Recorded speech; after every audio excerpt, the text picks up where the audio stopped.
नमस्कार। प्रेम से बोलो सत्य बहुमत। आप सबका स्वागत है एक बार फिर सत्य बहुमत के चैनल पर, प्लेटफॉर्म पर। और हम चर्चा करते हैं हर रोज देश में घट रही समसामयिक घटनाएं और उसके आलोक में जो देश में वर्तमान लोकतांत्रिक व्यवस्था है उस पर, लोकतंत्र को कैसे मजबूत किया जाए, लोकतंत्र में क्या कमियां रह गई हैं, क्या खामियां रह गई हैं, और वाकई जो जिस व्यवस्था को हम जी रहे हैं वो लोकतंत्र है या नहीं, तमाम एस्पेक्ट्स पर चर्चा करते हैं।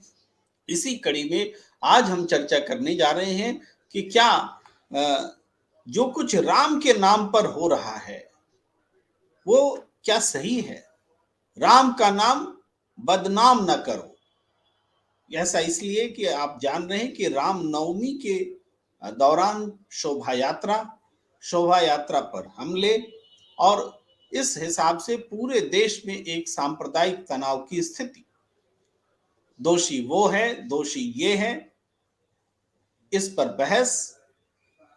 हिंदू धर्म अच्छा है, मुसलमान धर्म खराब है, मुसलमान धर्म अच्छा है, हिंदू धर्म खराब है। इस तरह की बेकार की बहस जो है, हम लगातार उसमें उलझे हुए हैं।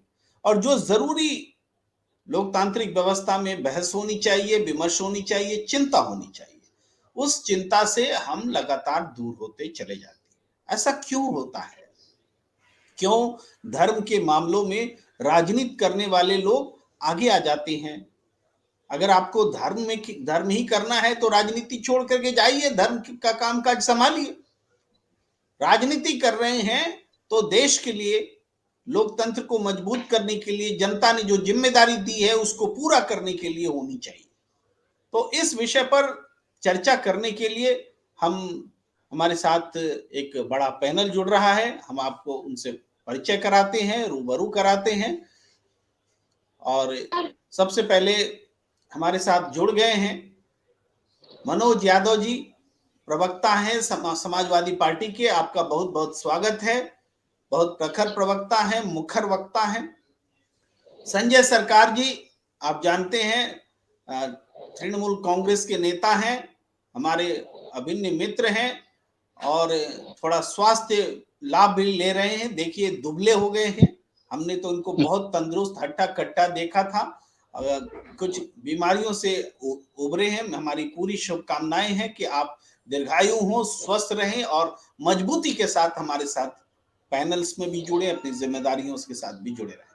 मैं स्वागत करता हूं सत्यदेव चौधरी जी का। आपका भी बहुत बहुत आभार। हर दिन आप हमारे साथ जुड़ते हैं और इस लोकतंत्र विषयक चर्चा में बहुमूल्य जो योगदान है आप देते हैं। थोड़ी देर बाद शिव कुमार मिश्रा जी भी हमारे साथ जुड़ने वाले हैं। वो एक चैनल के संपादक हैं, हम उनसे भी आपको रूबरू कराएंगे। सबसे पहले मैं संजय सरकार जी आपके पास आना इसलिए चाहता हूं क्योंकि आप जिस प्रदेश से हैं वो बहुत चर्चा में है, और जिस पार्टी से हैं वह भी बहुत चर्चा में है। और आपकी युगलबंदी हमने मनोज यादव जी से इसलिए लगाई है क्योंकि शीर्ष स्तर पर ममता जी और अखिलेश जी की भी युगलबंदी बहुत चर्चा में है। तो संजय जी, क्या कारण है? बंगाल में हिंसा क्यों नहीं रोक पाते आप? क्यों ऐसा आभास देते हैं कि डेमोक्रेसी है ही नहीं बंगाल में? जी देखिए, बंगाल में जो आप राम नवमी के दिन में जो घटना घटा है प्रेम जी, उसके लिए सबसे बड़े बात है 2 दिन पहले दिलीप घोष, उसके जो राष्ट्रीय उपाध्यक्ष है, उसने कहा हम हथियार लेके हम रैली करेंगे, दीदी अगर रुक पाए तो रुक लो।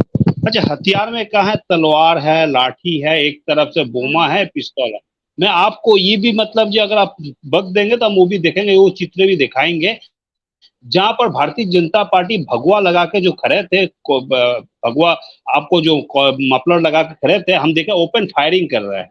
वो बावन चौधरी जो मस्जिद है, मस्जिद को सामने में देखिए, त्योहार हर इंसान को करने का अधिकार है, त्योहार सबका है और सब अपने त्योहार मना सकते। दीदी बोला हम कहीं रैली नहीं रुकेंगे, अगर कहीं भी लॉ एंड ऑर्डर के मैटर में कहीं भी हुआ तो हम स्ट्रिक्ट सख्त से सख्त कार्रवाई हम करेंगे। दीदी लेकिन उसमें संजय जी, पीछे नहीं है। क्योंकि यहाँ बीजेपी के प्रवक्ता नहीं है, दूसरा पक्ष नहीं है, तो ये जरूरी है कि आपको उन सवालों का भी जवाब देना चाहिए कि जो ममता बनर्जी जी ने कहा कि भाई जब रामनवमी का जुलूस निकले तो वो मुस्लिम इलाकों से नहीं जाएं। इस पर बीजेपी बहुत आपत्ति कर रही है, ये मुस्लिम इलाका क्या होता है, क्यों नहीं जाएं उधर से, इस तरह की चीजें। एक बात। दूसरी बात है कि जो भी प्रशासनिक समस्याएं आप बता रहे हैं कि बीजेपी वाले ऐसा कर रहे हैं वैसा कर रहे हैं, खुफिया सूचनाएं आपके पास भी तो आती होंगी। आप क्यों नहीं एहतियातन सुबह सवेरे उनको गिरफ्तार कर लेते, ये घटना नहीं होने देते? जिम्मेदारी तो लेनी पड़ेगी आप। देखिए, रामनवमी के दिन में वो घटना होने के 2 दिन पहले दीदी में धरना में बैठी थी। बंगाल को ऊपर में चारों तरफ से वंचित किए जा रहे हैं। 1,15,000 रुपए जीएसटी, 100 दिन का काम का पैसा नहीं जा रहा, इसके चलते दीदी मंच में खड़ा होके कही है, भारतीय जनता पार्टी के गुंडा कह रहे हैं हम हथियार लेके हम रैली करेंगे, रुकना। दीदी बोला हम नहीं रुकेंगे, धर्म की बात है हम, लेकिन आप शांतिपूर्वक तरह से कीजिए। लेकिन हम जहां जहां देखिए, हम क्यों बोले उस इलाका से जाते हैं, ऐसे गाली गुप्ता करते करते जाते हैं। कोई धर्म के अगर कोई गाली गुप्ता करेंगे, देखिए उल्टा रिएक्शन हर जगह होते हैं। अगर मुसलमान अगर हिंदू इलाका से ऐसे करके जाता तो वहीं पर वही एक ही रिएक्शन होता है। लेकिन सबसे बड़ा बात है, लॉ एंड ऑर्डर जो सिचुएशन है बंगाल पूरा में पूरा टैकल हो चुके हैं। देखिए वहां पर कोई भी अशांति को वातावरण नहीं है। आप लोग, ये तो गुजरात में बड़ौदा में घटना घटा, शंभूजी नगर में हुआ, जलगांव में भी घटना घटा, वो तो डबल इंजन सरकार के हैं। यूपी में यूपी में आपको मतलब जो मथुरा में भी हुआ है, नहीं हुआ क्या चारों तरफ से ये रामनवमी के दिन? क्यों हुआ? वहां भी तो नहीं होना चाहिए था, वहां पर तो नहीं होना चाहिए, क्यों डबल इंजन का सरकार है वहां नहीं। संजय जी, मोटे तौर पर आपकी बात आ गई है, पहले राउंड में आपकी बात आ गई है। आप ये बात कह रहे हैं कि जितनी चर्चा बिहार और बंगाल में सांप्रदायिक तनाव पर हो रही, उतनी चर्चा गुजरात में महाराष्ट्र की नहीं हो रही। हालांकि ये बात तो है। दूसरी बात ये भी है कि इन दो प्रदेश में दंगा रुक नहीं रहा है और वहां संभवतः कंट्रोल कर लिया गया है। एक फर्क है, छोटा सा फर्क तो है, लेकिन मैं आता हूं, इससे पहले कि सत्यदेव चौधरी साहब के पास आऊं, मैं एक मनोज यादव जी से भी इस विषय पर एक इंट्रोडक्टरी बात लेना चाहता हूं कि ये जो सांप्रदायिक तनाव है पूरे देश में, तो इसका कारण क्या है? क्या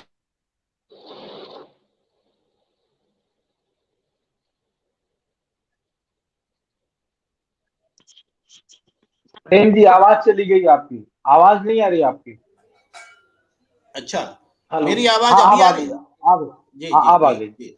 तो मैं फिर से सवाल दोहराता हूँ, सवाल दोहराता हूँ कि जो संकट है, राजनीतिक संकट है, दंगे हो रहे हैं, कोई पार्टी रोक नहीं पा रही है। हम तो ये कहेंगे किसी भी पार्टी की सरकार होती, दंगे तो हुए हैं सब पार्टी की सरकार में।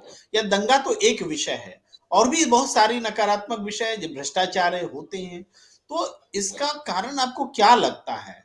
कैसे रुकेंगे? पार्टी की सरकार हम बदल देंगे तो क्या चीजें ठीक हो जाएंगी? इस पार्टी को हटा के दूसरी पार्टी को ला देंगे तो क्या चीजें ठीक हो जाएंगी? कैसे ठीक होगी जी? देखिए, आपका जो शीर्षक है कि राम की बदनामी को लेके है, तो बात वहीं से शुरू होनी चाहिए। जिस मर्यादा पुरुषोत्तम भगवान राम की पूजा अर्चना 90 के दशक के पहले होती थी, और जितने सारे जाति धर्म बंधन में तोड़ के छोड़ के भगवान राम की पूजा हुई और लोगों ने माना, उनकी मर्यादा को माना, उनके वचनबद्धता को माना, और उनके जो एक उनका शासन काल था उसको माना। लेकिन तोड़ा गया, उस सारी चीजों को तोड़ा गया, चकनाचूर किया गया, और राम की महत्ता को, जो मर्यादा की डोरी में बंधी थी, उसको खंड खंड करके जय श्री राम के एक उद्बोधक नारे में कन्वर्ट करके बीजेपी ने उनका इस्तेमाल करना शुरू किया। ये राम का इस्तेमाल शायद इकलौते भगवान है जिनका इस्तेमाल राजनीति में पूर्ण रूप से होता है।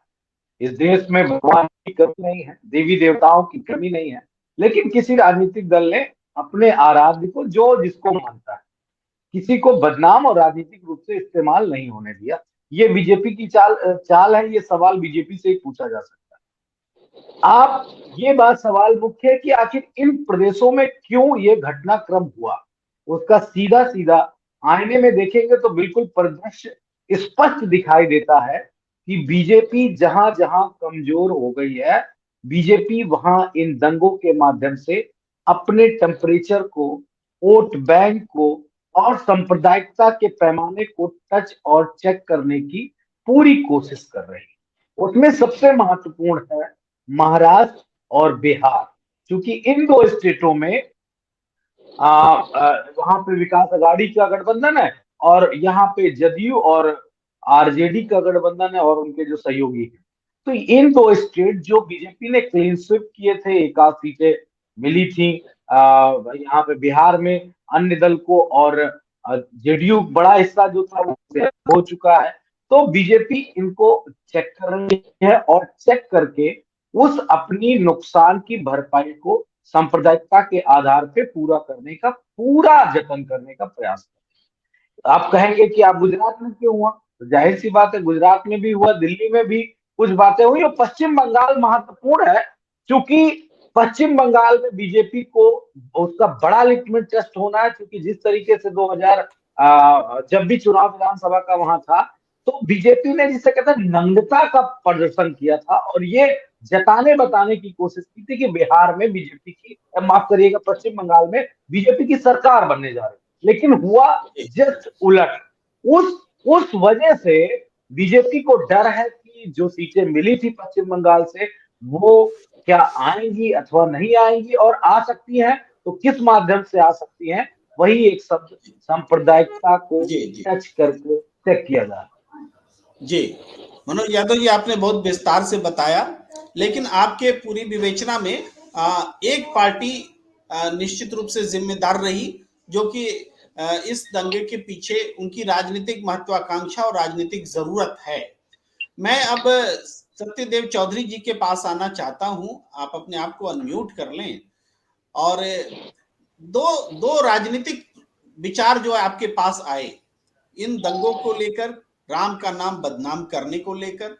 तो आपसे मैं पूछना चाहता हूं, दर्शकों को हमारी आप बताएं चौधरी साहब कि क्या जो ये स्थिति है, राजनीतिक दल, कोई खास राजनीतिक दल जिम्मेदार है, या कि उस अगर ऐसा होता तो व्यवस्थाएं तो बदलती हैं चुनाव के बाद, तो स्थिति ठीक हो जाती।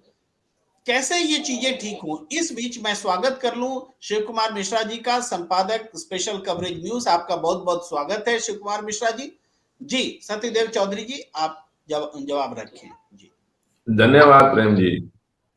देखिए, सबसे पहले तो हम एक दूसरे के ऊपर दोषारोपण ना लगा के, खाली दोष एक दूसरे के ऊपर मंड देने से तो ये समस्या का समाधान होता नहीं है, ना ही ये समस्या का कारण है।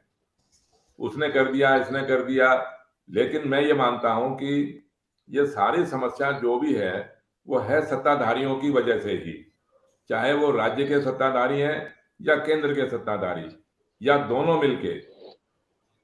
इसके अलावा और कोई भी कारण इसका है नहीं। वरना राम की मर्यादा के अंदर, राम कथा के अंदर तो जिस तरीके की बातें मैं सुन रहा हूं अभी तक, जैसी अभद्र भाषा और गाली गलौज का प्रयोग किया जा रहा है, ऐसा तो मेरे ख्याल से राम कथा के अंदर ना राम ने किया अपने विरोधियों के साथ और ना ही रावण ने भी किया अपने विरोधियों के साथ। तो ये कौन से राम की मर्यादा की बात कर रहे हैं? क्या हमने राम का मंदिर इसीलिए बना रहे हैं? हम क्या उदाहरण देंगे लोगों के साथ में, लोगों के सामने? राम का मंदिर हम तो इसलिए बना रहे हैं कि आपस में प्यार, प्रेम, सौहार्द रहे, सद्भावना रहे, या इस तरीके की दुश्मनी के लिए हम राम मंदिर बना रहे हैं क्या? ये तो बहुत सीधी सीधी बात है। देखिए, आज भी आप चाहे वैष्णो मंदिर में जाइए, वैष्णो देवी के स्थान पर जाइए, आपको अनगिनत मुसलमान मंदिर के अंदर जाते हुए मिलेंगे। आप अमरनाथ की, कश्मीर के अंदर अमरनाथ में जाइए, आपको वहां तो पुजारी, पंडित, पूजा करवाने वाले भी मुसलमान मिलेंगे। और जितने भी घोड़े वाले हैं, वहां के छोटे छोटे दुकानदार हैं, वो सारे के सारे मुसलमान मिलेंगे आपको। तो ये मामला ये नहीं है कि हिंदू मुसलमान के झगड़े के कारण ये सब ऐसा रामनवमी के ऊपर होता है, इस तरीके की बात नहीं है। ये सारा मामला एक राजनीति से, ओत प्रोत राजनीति से उलझा हुआ मामला है, और राजनीति के कारण ही ये सारी समस्याएं धर्म के नाम की समस्या होती है। आपको गरीबी, बेरोजगारी, महंगाई के ऊपर तो बात करनी नहीं है, जिम्मेवारी जवाबदेही का कोई काम करना नहीं है, और खाली इन मामलों में उलझा के गरीबों को और बेरोजगार बना दो। ये तो देखिए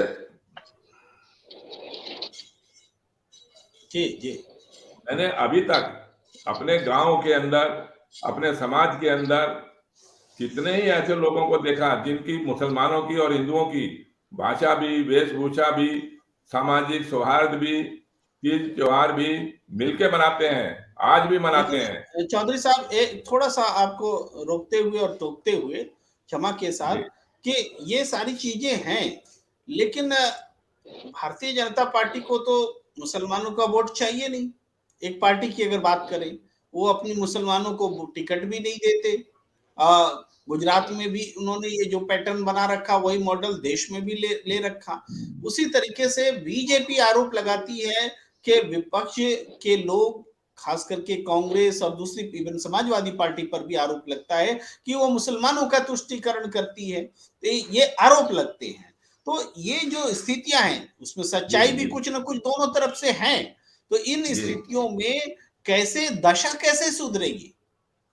देखिए, ये समस्या इसीलिए है कि हिंदुओं को मुसलमानों का वोट नहीं चाहिए सत्ता में आने के लिए, जीतने की सरकार बनाने के लिए, और ना ही मुसलमानों को हिंदुओं का वोट चाहिए। और हमारा दुर्भाग्य ये है, विडंबना ये है, जब बिना वोटों के ही आपकी सरकार बन सकती है, फिर भी आप झगड़ा कर रहे हो हिंदू मुसलमान का। मुझे आप बताइए, जब इन बीजेपी वालों को मुसलमानों का वोट चाहिए ही नहीं, मुसलमानों के वोटों के बिना इनकी सरकार बन रही है, जीत भी रहे हैं ये लोग, और सरकार भी बन रही है, पिछले 10 सालों से तो हम देखते आ रहे हैं इसी तरीके का। और उससे पहले वाले जो राजनीतिक दल थे, वो भी ऐसे ही तुष्टीकरण करते थे। धर्म के नाम की, जाति के नाम का तुष्टीकरण करके आप सरकार बनाते हो। सबसे बड़ी समस्या ही प्रेम जी इसी प्रकार की है कि आपको एक दूसरे का वोट नहीं चाहिए, फिर भी आप सरकार बना लेते हो। ये इसी राजनीतिक व्यवस्था को बदलने की तो जब आवश्यकता है आपको। अगर आपको हिंदुओं को मुसलमानों के वोट के बिना सरकार नहीं बना सकते ये लोग, ऐसी राजनीति होती तो फिर तो ये झगड़े नहीं होते। मैं आप जो प्रश्न उठा रहे हैं, उस प्रश्न को शिव कुमार मिश्रा जी के पास लेकर जाना चाहता हूं। शिव कुमार मिश्रा जी, आप सुन रहे हैं सत्यदेव चौधरी जी को कि एक ऐसी राजनीतिक व्यवस्था बने, ऐसी लोकतांत्रिक व्यवस्था बने कि जो लोग ऐसी राजनीति करते हैं कि हमें हिंदुओं के वोट से ही मतलब है, मुसलमानों का वोट नहीं चाहिए। कुछ क्षेत्रीय दल क्षेत्रीय आधार पर इसी तरह की भावना रखते हैं कि भाषा के आधार पर हमें ऐसे ही लोगों का चाहिए। आप महाराष्ट्र में देखते हैं, मराठावाद भी चलता है, कहीं कुछ और चलता है। तो ऐसा, इसको बदलने के लिए क्या होगा? जी, आप अनम्यूट हैं। प्रेम जी, सबसे बड़ा सवाल ये है कि इस देश में 100% जनसंख्या है, उसमें अल्पसंख्यक भी है, उसमें जैन समुदाय भी है, सिख समुदाय भी है, बौद्ध धर्म के भी लोग हैं, हिंदू धर्म के भी लोग हैं, और मुस्लिम धर्म के लोग भी हैं। जब हम सबका साथ और सबके विकास का नारा देते हैं, फिर हम जाके 80-20 की बात किस हैसियत से करते हैं? पहला सवाल तो ये है। जब हम ये सवाल का आंसर हमें कोई नहीं देता और उस पर सफाई मिल जाती है, फिर कैसे? दूसरा रुख हम आगे बढ़ते हैं, उससे पहले एक रुख आपको ये बता दें कि इस बार रामनवमी के दंगे की शुरुआत गुजरात राज्य से हुई, और गुजरात राज्य से होके पूरे देश में चलती चली गई, महाराष्ट्र में गई, बिहार में, बंगाल में। क्या मीडिया ने गुजरात पर चर्चा की? क्या मीडिया ने महाराष्ट्र पर चर्चा की? क्या मीडिया ने चर्चा की उन राज्यों पर? नहीं। किसी जगह अगर अनहोनी हो गई किसी तरीके की, किसी भी धर्म की वजह से, किसी भी जाति या समुदाय की वजह से, तो क्या एकाएक सीधा आरोप ये लगा दिया जाएगा किसी धर्म को बढ़ावा उस सरकार में मिलता है? ये कैसे साबित कर सकते हो? मैं आज आपको एक बड़ी अहम बात पर ले चलना चाहता हूं। हमारे साथ आदरणीय सत्यदेव चौधरी जी बैठे हैं। मैं आप सबसे सवाल करना चाहता हूं, पिछले 7 वर्ष से कहा जा रहा है कि हम दंगे नहीं होने देते हैं इस देश में। इस देश में हमने कोई गलत काम नहीं होने दिया है, लेकिन मैं 4 साल के वीडियो सोशल मीडिया पर रोज बढ़ते जा रहे हैं। हम जिस प्रदेश में अपराध के शिकंजे का पूरे देश में और पूरे विश्व में बखान करते हैं। उसी प्रदेश में सबसे ज्यादा मारपीट के वीडियो वायरल हो रहे हैं। अगर पुलिस प्रशासन का भय, मुख्यमंत्री का भय उस प्रदेश की जनता पर छा चुका है, तो सड़क पे सरेआम पिटाई के वीडियो वायरल कैसे हो रहे हैं? कोई नहीं पूछने वाला है। आप रामनवमी के दंगे, हिंदू मुसलमान के दंगे बाद में लाइए। फिर जहां बीजेपी शासन में, उन राज्यों में क्यों नहीं हो रहे? जहां सत्ता में नहीं है वहां क्यों हो रहे? आपको ये जानकर हैरानगी होगी कि अमित शाह जी हमारे देश के गृह मंत्री है। क्या वो इस समय बिहार राज्य के गृह मंत्री नहीं है? क्या वो बंगाल के गृह मंत्री नहीं है? वो कह रहे हैं हमारी सत्ता ले आओ, तब हम बताएंगे सन 25 में, सन 24 में। मैं तो हैरान हूं। और मैं उन धुरंधर अपने मीडिया के साथियों को धन्यवाद देता हूं कि इस पर बड़े प्रश्नवाचक उससे अपना वीडियो शेयर करके और सवाल करते हैं। उन्हें सवाल सत्ता से पूछना चाहिए, वो विपक्ष से पूछते हैं बताइए कब अखिलेश जी उत्तर प्रदेश में हिंदू मुस्लिम राइट रुकेंगे। अखिलेश को जवाब देना चाहिए।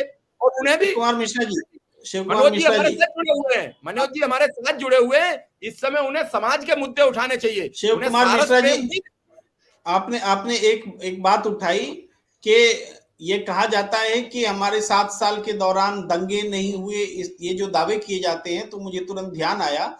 मैं रिसर्च कर रहा था तो उसमें एक जो आंकड़ा आया, थोड़ा बता देना चाहता हूं। वो ये आंकड़े सभी जो हैं लोकसभा में पेश हुए आंकड़े हैं, सरकार ने खुद पेश किए हैं।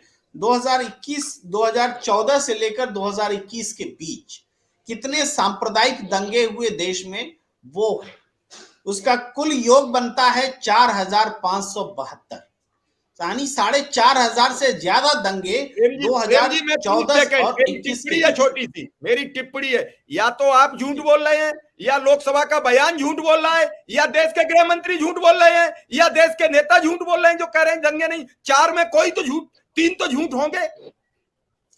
हाँ बिल्कुल, झूठ मैं ही बोल रहा हूं शिव कुमार मिश्रा जी। और इस झूठ को थोड़ा सा बढ़ाते हुए जो सदन में बात रखी गई, 2014 में 644, 2015 में 751, 16 में 869, 2017 में 723, 2018 में 512, 2019 में 438, 2020 में 857, 2021 में 378। मैंने इसलिए ये गिनती गिनवाए क्योंकि हमने भी जो थोड़ी मेहनत की है, सुनने वालों को इसका फायदा मिले कि 4572 सांप्रदायिक दंगे, वो राम रहीम वाला दंगा इसमें शामिल नहीं है कि राम रहीम के दंगे में भी जो 4 प्रदेश में हुए थे वो अलग से है। सांप्रदायिक दंगे जो हिंदू मुसलमान वाले, उसके भाजपा की सरकार नहीं है, उनने कर दिए होंगे 4-5 हजार दंगे। भाजपा के राज्य में दंगा नहीं होता है। प्रेम जी वो आंकड़े दोबारा पढ़ लीजिए आप।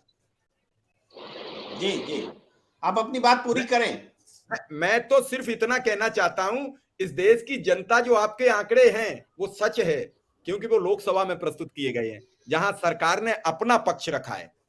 लेकिन जनता माने तब तो।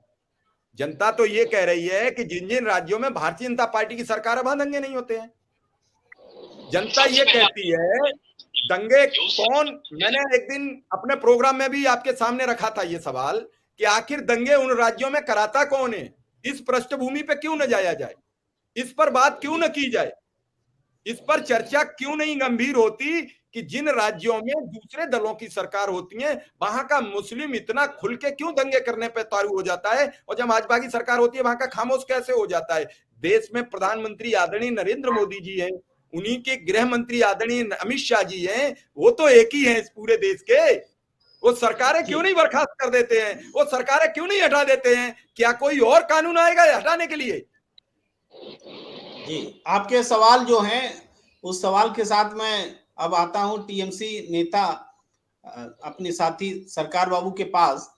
आपने तो पहले ही कह दिया, आप पहले उत्तर दे चुके हैं शिव जी के सवाल का कि पश्चिम बंगाल में तो बीजेपी आकर के दंगा करवा रही है। लेकिन हाँ, 1 मिनट, सत्यदेव चौधरी साहब कुछ हस्तक्षेप करना चाहते हैं, उनका हस्तक्षेप ले लेता हूं, तब आता हूं सरकार साहब। जी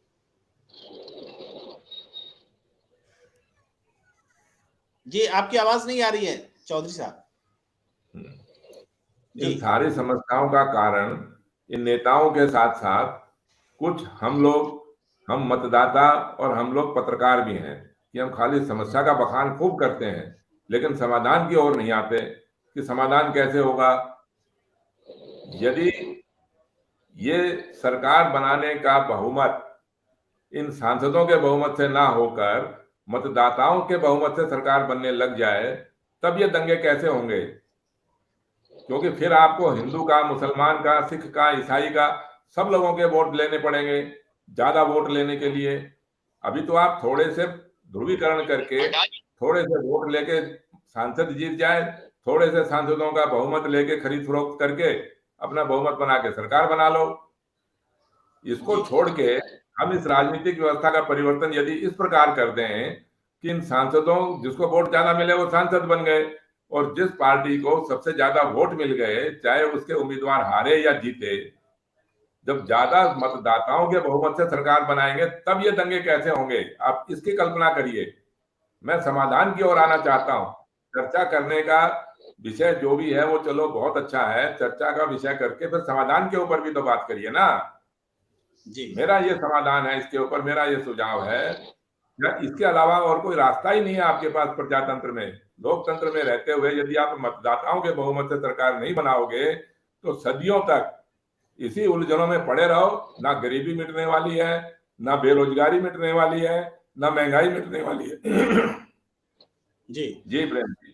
संजय सरकार जी, क्या लगता है, आप कितनी दूर तक सहमत हैं चौधरी जी के विचार से कि आपको समाधान देना पड़ेगा, जनता के बहुमत वाली सरकार होनी चाहिए? आजकल विधायक और सांसद के बहुमत वाली सरकार होती है, उनकी खरीद फरोख्त हो जाती है, वो दल बदल कर लेते हैं, 2 एमएलए ला करके भी कोई कहीं सरकार बना लेता है, कहीं चलती हुई सरकार को देखिए, ज्योतिरादित्य सिंधिया जी के साथ विधायकों को जोड़ करके एक चलती हुई सरकार गिरा दी गई, और बहुत सारे उदाहरण हैं। तो ऐसी डेमोक्रेसी का हम क्या करेंगे? जी पहले मिश्रा जी के एक सवाल का जवाब देके उसके बाद में हम आपको सवाल के जवाब हम दे रहे हैं। जी, हिंदुस्तान में 141 करोड़ का आबादी है, इसमें हिंदू है 110 करोड़, लगभग 79%। आपको कहीं लगता है तमाम हिंदू उनको वोट दे दिए हैं?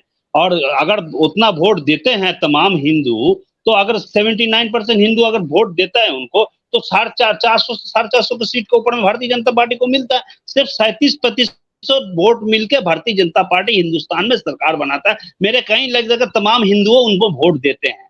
मेरे नंबर 1। नंबर 2, जो सरकार का जिम्मेवारी बनता है, 100% सरकार का जिम्मेवारी लॉ एंड ऑर्डर का बनता है। लेकिन ऐसे कुछ पार्टी हैं जो किसी आदमी को मौत के ऊपर कहीं डंगाओं का मौत के ऊपर रोटी सेक के सरकार में आने चाहते हैं। चाहे पुलवामा हमला हो, चाहे जनता का हत्या करके हो, चाहे मेरे फौजियों को दे दे। और मैं सबसे बड़े बात आज के तारीख में हम बताते हैं, एक आपको खबर देते हैं, आप खबर ले लीजिए प्रेम जी, अब वरिष्ठ पत्रकार, आपको पास बहुत सारा तजुर्बा है। मैं आपको एक चीज बताना चाहता है, लद्दाख में 65 पेट्रोलिंग पॉइंट है, जिसमें 26 पेट्रोलिंग पॉइंट जो है चाइना कब्जा करके रख दिया अपना अंदर में रखे। ये मैं नहीं बोल रहा हूं, लेह का जो पुलिस सुपर जो है पीडी नित्ता, ये होम मिनिस्टर को खुद लिख के भेजा है। ये तो छत्तीसगढ़ सिंह चीरे की बात है। जहां जहां घटना होता है मीडिया वहां पर खुलास नहीं करता है। हावड़ा में जो घटना घटी है, मैं आपको बता रहे हैं, पूरा कारण भारतीय जनता पार्टी है। मैं आपको दिखाएंगे, भगवा कलर का ड्रेस पहन के ओपन फायरिंग कर रहे हैं, पत्थर छोड़ रहे हैं, वहां पर लाठी से हमला हो रहा है। क्यों हो रहा है भाई? पुरुषोत्तम राम ने कभी बोला है कि राम तो शांति के पुजारी थे? राम कहीं भी रामायण में लिखा नहीं, आप तलवार लेके रैली कीजिए, बम लेके रैली कीजिए, पिस्तौल लेके रैली कीजिए, अब हंगामा कीजिए। लेकिन एक राजनीतिक दल को मालूम है, जो सत्ता से बाहर वो धीरे धीरे आ रहे हैं, मतलब कि सत्ता उनको, जनता उसको नफरत कर चुके हैं। जनता को मालूम है अभी किसी भी हाल में कहीं सांप्रदायिक दंगा करके उस सत्ता में रहना चाहता है। इसको बंगाल में, इसको पैर में मिट्टी नहीं है। मैं आज के तारीख में प्रेम जी लिख के देता हूं, मैं पहले आपको चुनाव को पहले एक साथ हम लोग डिबेट में बैठ के हम ये भी बोला था, भारतीय जनता पार्टी 100 का आंकड़ा बांग्ला में अगर क्रॉस, तो बंगाल में क्रॉस कर देंगे, हम राजनीतिक छोड़ देंगे। इस बार हम बोल रहे 5 से 6 सीट नहीं जीतेंगे लोकसभा में। संजय जी, मैं यही पूछना चाहता था एक्चुअली कि आप लोकसभा के चुनाव में पश्चिम बंगाल में बीजेपी को जो 17 सीटें मिल गई थी, क्या वो 27 हो जाएंगी? 18 सीट, तो क्या वो 28 हो जाएंगी कि 8 हो जाएंगी? क्या होगी? नहीं, मैं एक चीज आपको, 2 सीट अगर मिल गया है, बहुत बड़ा मिल गया है, 2 ही सीट इसको जीतने का जगह है, तीसरा सीट जीतने का जगह नहीं। आज लिख के रख दीजिए, भारतीय जनता पार्टी 4-5 भी क्रॉस नहीं कर पाएंगे। हम मैं आपको बता रहा है, कहीं भी अगर बंगाल में जो हंगामा दंगा कर दिए हैं, इस बंगाल का अंश बहुत पढ़े लिखा है, मालूम है, एक सांप्रदायिक दंगा होने का 144 हो जाते इलाका में, वहां दुकान बंद रहता है, स्कूल बंद रहता है, सबसे ज्यादा भुगतना किसको पड़ता है मालूम है? जो दिन में 500 रुपया कमा के दिन में उसको संसार, शाम को रोटी चावल दाल खरीद के लीजिए, तो उसको सबसे ज्यादा समस्या होता है। और वहां पर अगर कार्फ्यू हो जाता है दिन के ऊपर में 8 दिन 10 दिन, सबसे ज्यादा भुगतना किसको करता है? संजय जी, सच तो ये भी है, जिस पार्टी के लिए आप कह रहे हैं कि लोकसभा चुनाव हाँ, में वो 2-4 सीटें भी नहीं जीत पाएंगी, उस पार्टी के लोग प्रेम सब जी, कुछ कर ले रहे हैं और आप सरकार में हैं लेकिन उसको रोक नहीं पा रहे हैं। आप बेबस हो गए क्या उनके सामने? जी संजय जी, चलिए इसी सवाल को मैं टॉस कर नहीं 10 सेकंड दीजिए प्रेम जी, 10 सेकंड में खत्म कर देंगे हम। प्रेम जी, कश्मीर में जब पत्थर फेंका जाता है सेनाओं को, तो उसको आतंकी कहा जाता है। भारतीय जनता पार्टी बीच में एक रैली किया था, पुलिस के ऊपर गोली किया, भारतीय जनता पार्टी को लीडर, आप हर चैनल में देखे, पुलिस को पकड़ रहा है, एक आदमी पीछे से आकर डंडा मार रहा है। आप देखे कि नहीं, ये लास्ट टाइम जो रैली हुआ था कलकत्ता में, इसको जनता से कुछ जुड़े उड़े नहीं, 78,903 बूथ में इसका कार्यकर्ता भी नहीं है, बूथ का एजेंट दे नहीं पाता। मैं आपको एक चीज बताता है, दक्षिण 24 परगना डिस्ट्रिक्ट में 12,300 बूथ था, जहां पर 3,700 बूथ में 2 डिजिट क्रॉस नहीं कर पाए हैं। और भांगुर में 156 विधानसभा 156 बूथ में 0 वोट मिला था, कैनिंग में 133 बूथ में 0 वोट मिला था। ये तो सेंट्रल फोर्स से लेकर तमाम ये माइग्रेंट जितना लीडर है बंगाल में आकर बैठ गया था। इसको स्थिति है बंगाल का जनता, इस बार भी इसको मुंह के ऊपर में काला जो है ना, काला जो काली है फेंकेंगे इसको मुखर में। मैं आपको लिख के रखता हूँ, 5 सीट नहीं जीत पाएंगे, आप लिख के रख दीजिए प्रेम जी। आज के फिर आप मेरे को 2014 चुनाव के पास ये सवाल पूछेगा जी, हम लोग जरूर बात करेंगे इस विषय पर। मनोज जी बहुत देर से इंतजार कर रहे हैं। मनोज जी, हमारे डिबेट के फॉर्मेट में थोड़ा इमोशन का हम लोग ज्यादा ध्यान रखते हैं, थोड़ा इमोशनल होके जब बोलते हैं तो हम सरकार बाबू को सुनते हैं पूरा, और चौधरी साहब भी बोलते हैं तो उनको भी पूरा सुनते हैं। तो मनोज जी, इसी चर्चा पर लौटते हैं कि सब कुछ जो उपद्रवी तत्व हैं, शरारती तत्व हैं, राजनीतिक रूप से बेईमान लोग हैं, वो लोग जीत जाते हैं और जो जिम्मेदार है उनकी कुछ चलती नहीं। तो कहीं तो बीमारी है इस लोकतंत्र में। जी देखिए, बीजेपी एक चीज को बड़ी वोकल होके उठा रही है, वो है धर्म, ईश्वर, आस्था, भगवान। मैं जो मानता हूं और जो जितना भी मैंने पढ़ा है, मैं ये मान के चलता हूं कि धार्मिक रूप से और धर्म की समझ के रूप में भारत अधकचरा देश है। मुझे ऐसा पूरा विश्वास है। भारत की जो बड़ी आबादी है वो धर्म को मानती तो है लेकिन धर्म को जानती नहीं। तो मनोज जी, इसको सुनेंगे तो थोड़ा सा मुझे बोलना जरूरी लग रहा है। तो कंट्रडिक्शन ये है कि दुनिया में जितने धर्म हैं, सबसे ज्यादा धर्म हिंदुस्तान की धरती पर हुए, सबसे ज्यादा आध्यात्मिक सोच इसी धरती पर पैदा हुई, मजबूत हुई। यहाँ तो सिकंदर भी आकर के लौट गया, नहीं आ सका। तो इस धरती पे हम ये कैसे कह दें कि यहाँ के लोग जो हैं धार्मिक रूप से जो सोचते हैं, जो आपने बात कही उसको मैं थोड़ा सा काउंटर दे रहा हूँ, थोड़ा स्पष्ट कीजिए। जी देखिए, मैंने कहा कि धार्मिक सभी हैं, धर्म को मानते सब हैं, लेकिन धर्म को जानते नहीं। अगर सिर्फ भगवान राम को पढ़ लिया जाए, जो बहुत सिंपल सी उनकी बातें हैं, उनके मर्यादा के उस सिद्धांत को पढ़ लिया जाए, तो क्या मुझे लगता है कि किसी को आगे कुछ जानना है? और अगर इससे बेहतर जानना है तो मुझे नहीं लगता है कि गीता से बड़ा कोई पुराण है। अगर गीता आप पढ़ लेते हैं तो धर्म, मानवता, सभ्यता, संस्कृत, क्या कुछ बचेगा ये बताइए। लेकिन पालन कहाँ हो रहा है? मानते क्या है कि ईश्वर हमारी इस चीज को पूरी कर देगी, इसीलिए हम धर्म को मानते हैं।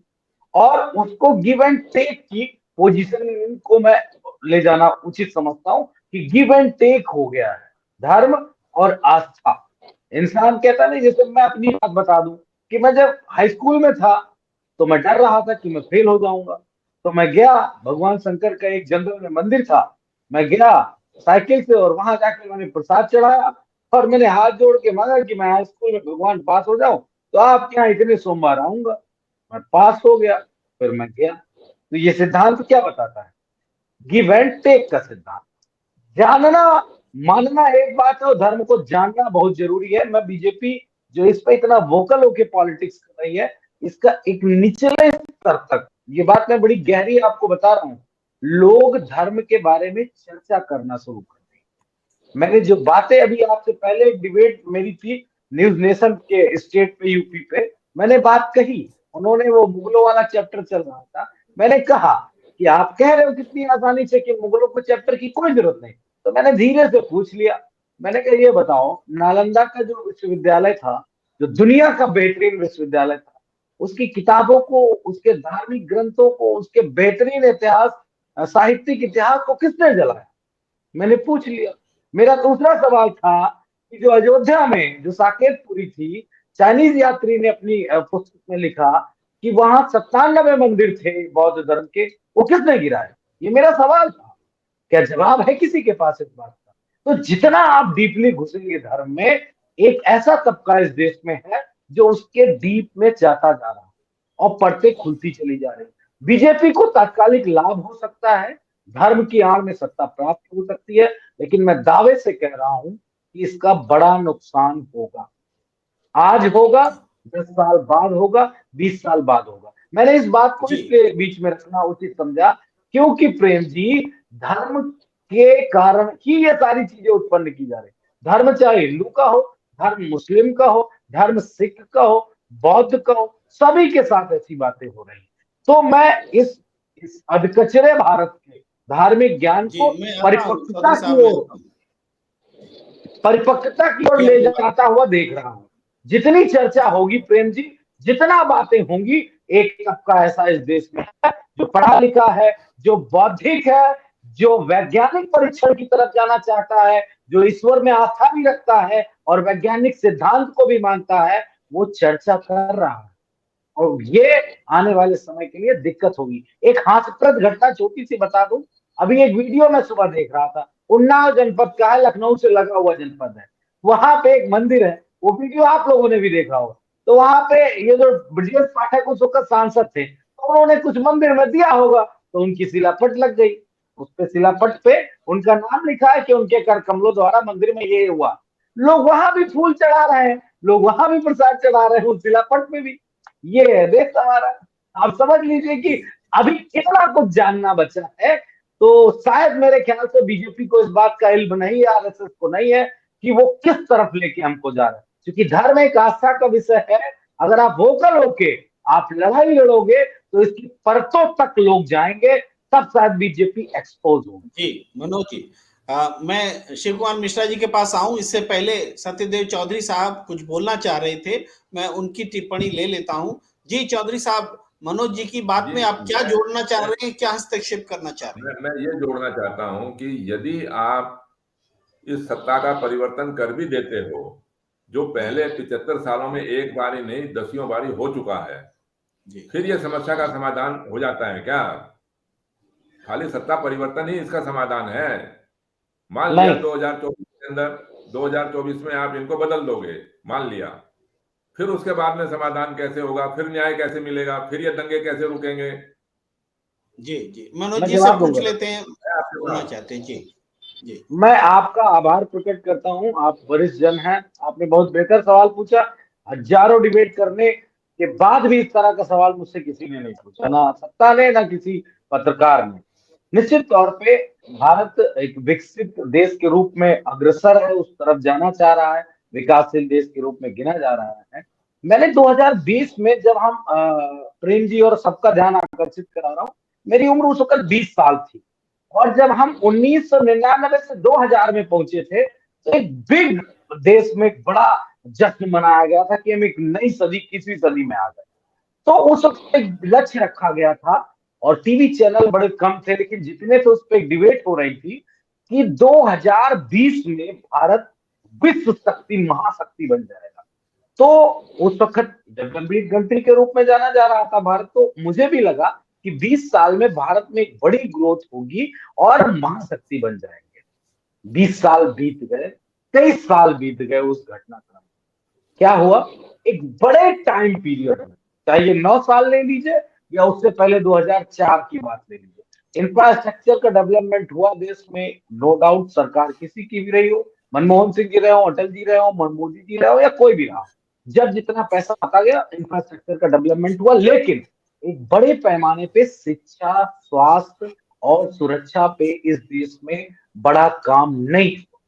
जो टाइमिंग को कम करता है, जो देश को विकसित विकास की तरफ ले जाता है, वो है सड़कें। हमारे नेता कहते हैं आदरणीय अखिलेश जी कि जो देश सड़क बनाता है, अमेरिका ने सड़क बनाई और सड़कों ने अमेरिका को अमेरिका बना दिया। ये लाइन कोई चुटकुले जैसी नहीं है। इसका अगर डीप हम परीक्षण करेंगे तो निश्चय ये निकल के आएगा कि हमारे इंफ्रास्ट्रक्चर और पूरी व्यवस्था से डेवलप बढ़ता है।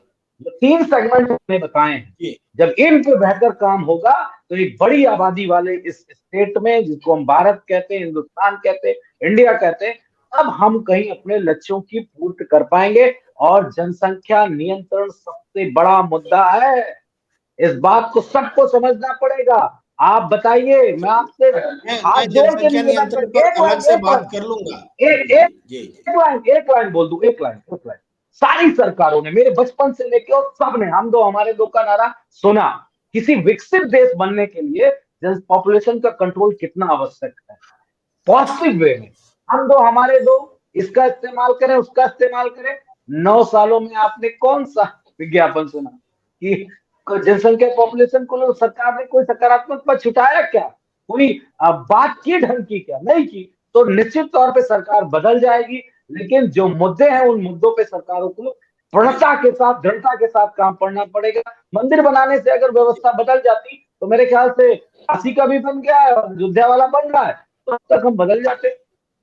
जी मनोज जी कह रहे हैं कि मंदिर बनाने से व्यवस्था अगर बन जाती तो सब कुछ ठीक हो चुका होता या जल्द ठीक हो जाएगा। शिव कुमार मिश्रा जी, मैं आपके पास आना चाहता हूं कि लोकतंत्र का मंदिर कैसे मजबूत होगा। लोकतंत्र का मंदिर अगर मजबूत होता तो वो सारी चीजें जिसमें कि हम ये न कर सके, हम वो न कर सके, अमीर और गरीब की खाई बढ़ती चली गई, 400 से ज्यादा सीटें लाकर भी कोई पार्टी देश का भला नहीं कर सकी, 300 से ज्यादा सीटें 543 में लाकर के भी केंद्र में आज सरकार है, लेकिन फिर भी हम असंतुष्ट हैं। तो ये लोकतंत्र का मंदिर कैसे मजबूत होगा? शिव कुमार जी, मैं आपकी बात सुनूंगा, उसके बाद चौधरी साहब से कमेंट लेकर के चर्चा को विराम दूंगा। जी मिश्रा जी, अनम्यूट प्लीज। प्रेम जी, बहुत उलझन भरा सवाल पूछा है। इस देश में देश के हित की बात करता कौन सा राजनीतिक दल है? सबसे पहले तो ये सवाल करना पड़ेगा कि हम देश के हित की बात कब करते हैं। इस देश के 3 मूलभूत मुद्दे हैं, शिक्षा, स्वास्थ्य और रोजगार। इन तीनों मुद्दों पर कौन सा राजनीतिक दल खुल के सड़क पर आ रहा है कि चलिए हम इस पर बात करेंगे? बीजेपी की पिच पर खेलने के लिए सभी राजनीतिक दल तत्पर रहते हैं कि पहली बॉल हम लेंगे। बीजेपी ने मुद्दा बनाया, चाहे कांग्रेस हो, चाहे समाजवादी पार्टी हो, या बंगाल में ममता बनर्जी हो, या फिर आरजेडी की सरकार हो, हम सब जानते हैं कि अभी धार्मिक मामलों में बीजेपी का कॉपीराइट है और उस पर हम लड़के उनसे आगे नहीं जाएंगे। यही तो वो चाहते हैं कि हर बार आइए मेरे मैदान में, हर बार आइए मेरे मैदान में, और फिर वो आपसे सवाल करते हैं। अभी उत्तर प्रदेश में अगर स्वामी प्रसाद मौर्य ने क्या बसपा में रहते हुए नहीं रामायण पर सवाल किए, आज उन्होंने फिर कर दिए, लेकिन उसका आंसर अखिलेश जी से पूछा जा रहा है कि आप जवाब दीजिए, आप जवाब दीजिए। जब तक हम धार्मिक भावनाओं पर, जो चीज जिसकी यूएसपी है, हम उसी पर जाके पिच पर गेंद लपक लेते हैं, दोनों हाथों से कहते हैं कि हम कैच थामेंगे। कब तक ये होगा? आपको एक नया फील्ड तो तैयार करना होगा। जनता के मुद्दों पर विपक्ष जा रहा है, सिलेंडर इतना महंगा हो गया, सिलेंडर लेके कोई जा रहा है निकल के राजधानी घेरेंगे, जनता का मुद्दा है। विपक्ष चिल्ला रहा है, जनता चिल्ला रही है कि हमें महंगाई से त्रस्त हो गई, महंगाई पर कोई चर्चा कर रहा है? विपक्ष के नेता कहां चले गए? कहां है विपक्ष, कहां है सत्ता पक्ष? जो लोग सिलेंडर लेकर जंतर मंतर पर आते थे, लौकी की माला डाल के आते थे, 330 रुपया का सिलेंडर 1100 रुपया का हो गया। कोई पूछता है? कोई सवाल करने वाला नहीं है। प्रेम जी, इस देश का लोकतंत्र, जहां सत्ता पक्ष की सत्ता है वहां विपक्ष कहता है लोकतंत्र की हत्या होती है, और जहां विपक्ष की सत्ता है वहां सत्ताधारी दल जो केंद्र में सरकार है वो कहता है लोकतंत्र की हत्या होती है। हमें नहीं मालूम कि हत्या होती है कि नहीं होती है, लेकिन गरीब की रोज इस देश में हत्या होती है, क्योंकि उसकी वोट की वैल्यूएशन नहीं उसे मिल पाती है, उसका वोट नकारा जाता है, उसका वोट नकारा जाता है। अब मैं चर्चा के आखिरी चरण में हूं और आखिरी चरण बल्कि खत्म करने जा रहा हूं सत्यदेव चौधरी साहब के पास आते हुए कि राम का नाम बदनाम न करो, लोकतंत्र का इस तरह से काम तमाम न करो, क्या कहेंगे आप आखिर में? देखिए, यदि विकास सड़कें बनाना मुद्दा है, जनसंख्या को नियंत्रण करना मुद्दा है, तो क्या बहुमत इस लोकतंत्र के अंदर मुद्दा नहीं है? और ऐसी सड़कें बना के हम क्या करेंगे जिन सड़कों के ऊपर इसी प्रकार के रामनवमी के अगर उन्मादी प्रदर्शन किए जाएंगे, यात्राएं निकलेंगी, इससे तो अच्छा ये सड़कें ना ही बने। ऐसी सड़कों का आपने क्या करना है? जिन सड़कों के ऊपर आपने और ज्यादा उन्माद बनाना है, उन सड़कों का हमें ऐसी सड़कों बहुत की महत्वपूर्ण बात चौधरी साहब कह रहे हैं, मैं हस्तक्षेप कर रहा हूं, बहुत महत्वपूर्ण बात कर रहे हैं कि भौतिकवादी विकास और जो सामाजिक और सांस्कृतिक विकास होता है उसकी तुलना करते हुए वो कुछ कह रहे हैं। जी चौधरी साहब, तो बहुमत की भी तो बात करिए ना। और बातें करने के साथ साथ हम ऐसे बहुमत से सरकार बनाते हैं जिसके कारण ये सारी समस्याएं बनती हैं, इसी तरीके के धार्मिक उन्माद पैदा होते हैं। मैंने आपको ये बताया कि यदि हम मतदाताओं के बहुमत से सरकार बनाएंगे, जिसको हम सच्चा बहुमत बोलते हैं, तब ये दंगे कैसे होंगे? जब आपको हिंदू का भी वोट चाहिए, मुसलमान का भी वोट चाहिए, सिख ईसाई सब धर्मों का, सब जातियों का, सब वर्गों का वोट चाहिए अधिक वोट बनाने के लिए, हम हारे हुए उम्मीदवारों के भी वोट गिनेंगे अधिक वोट बनाने के लिए। इसके ऊपर हम विचार और चर्चा क्यों नहीं कर सकते? हमारे को किसने रोक रखा है? आज तो हम स्वतंत्र राजनीति में रह रहे हैं ना, हम गुलामी में तो जी नहीं रहे, ना किसी अंग्रेजों के, ना किसी गुलाम के, मुगलों के। मैं आपकी बात को थोड़ा मनोज जी को भी समझाता हूं। सत्यदेव चौधरी जी, उत्तर प्रदेश का चुनाव हुआ, विधानसभा चुनाव हुआ, वोट जितना समाजवादी पार्टी के बढ़े उस हिसाब से सीटें नहीं बढ़ी। वोट तो बहुत बढ़े, समाजवादी पार्टी की सीटें नहीं बढ़ी। तो सत्यदेव चौधरी जी कह रहे हैं कि क्यों नहीं किसी पार्टी को जब ज्यादा वोट मिले तो सरकार बनाने में इसी बात का ख्याल किया जाए, क्यों एमएलए और एमपी के चक्कर में हम पड़े रहते हैं जिनकी खरीद फरोख्त हो जाती है। ये बात कह रहे हैं। मैं आपका अटेंशन लेते हुए मैं एक बार फिर चौधरी साहब से कहना चाहता हूं कि वो अपनी बात जारी रखें। वोटों के बहुमत को ही बहुमत मान लें हम विधायकों या सांसदों के बहुमत को बहुमत मानने की हमारी क्या व्यवस्था है? ना कोई ऐसा संविधान है, ना कोई कानून है। और सारी बातों के ऊपर तो हम मिनट मिनट में कानून बनाते हैं। ये तो सांसदों की गुलामी। मिश्रा जी, आप कुछ कहना चाह रहे थे? जी जी जी, मैं सिर्फ चौधरी साहब की बात में सहमति जताते हुए ये कहना चाह रहा हूं कि हमारे देश में मुद्दों की कमी नहीं, मुद्दों की कमी नहीं है, लेकिन जो बहुमत है वो हमारे देश में इस समय गांव में मक्का की खेती होती है तो उसमें भुट्टा निकलता है और भुट्टे में से दाने निकलते हैं। तो बहुमत भुट्टे की तरह अंदर बंद है, और अगर हमने उसके जो ऊपर पत्ते हैं वो उघेड़ दिए तो पूरे देश का खुलासा हो जाएगा। तो राजनीतिक दल चाहते हैं कि बहुमत का खुलासा ना हो जाए, बहुमत की बात जनता न जान जाए कि बहुमत से सब कुछ जायज है, बहुमत से हम सब कुछ प्रयास करके प्रयोग कर सकते हैं। तो इस बहुमत को भुट्टे की तरह बंद रखा जाए, इसको न उधेड़ा जाए, तो मुद्दों पर तो चर्चा करेंगे। हम सड़क बनाने की बात करेंगे, हम काम की बात करेंगे, लेकिन बहुमत पर चर्चा नहीं। बिल्कुल एक नई बात निकल के आई है और वो चौधरी साहब ने रखी है, मिश्रा जी ने रखी है।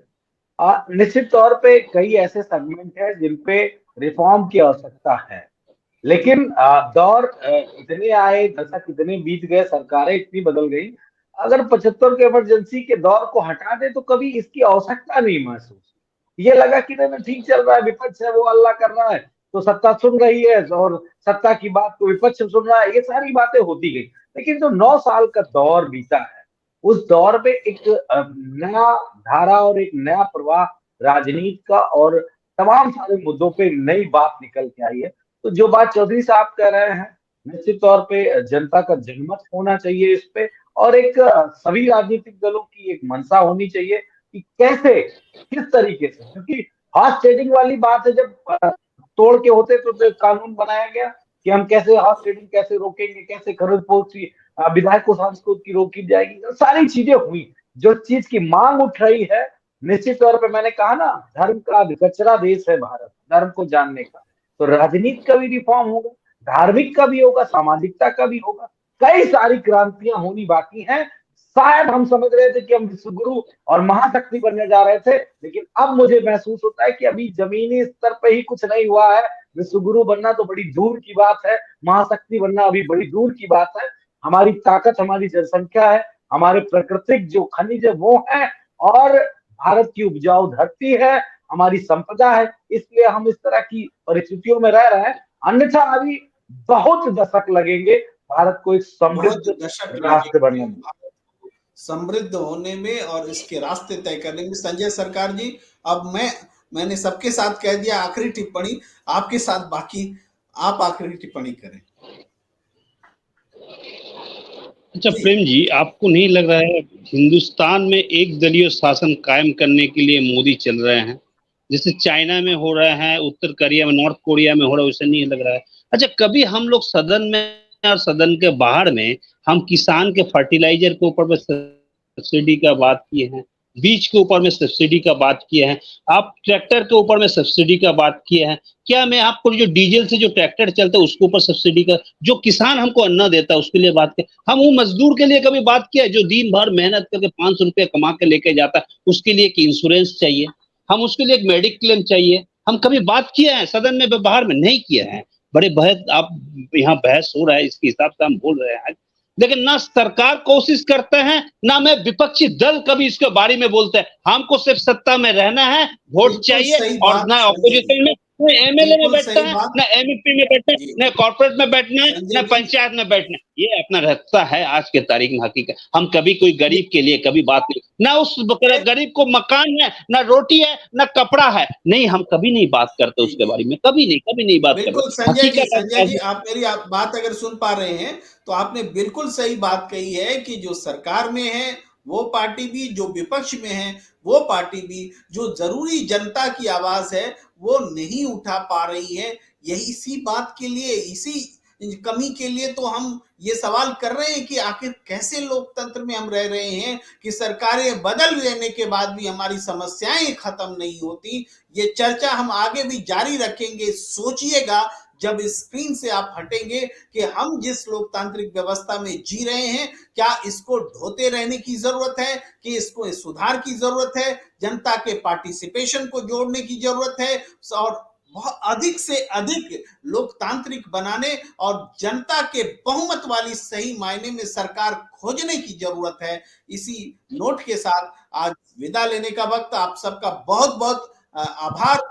सत्य सरकार जी, शिव कुमार मिश्रा जी, मनोज यादव जी, सत्यदेव चौधरी जी, आप सबका आभार। आप दर्शकों का भी जो नियमित रूप से हमें सुनते हैं, और हम चाहेंगे कि आगे भी ये सिलसिला लगातार जारी रखे, क्योंकि हमारी इच्छा है कि लोकतंत्र मजबूत हो। हम सबकी यही इच्छा है।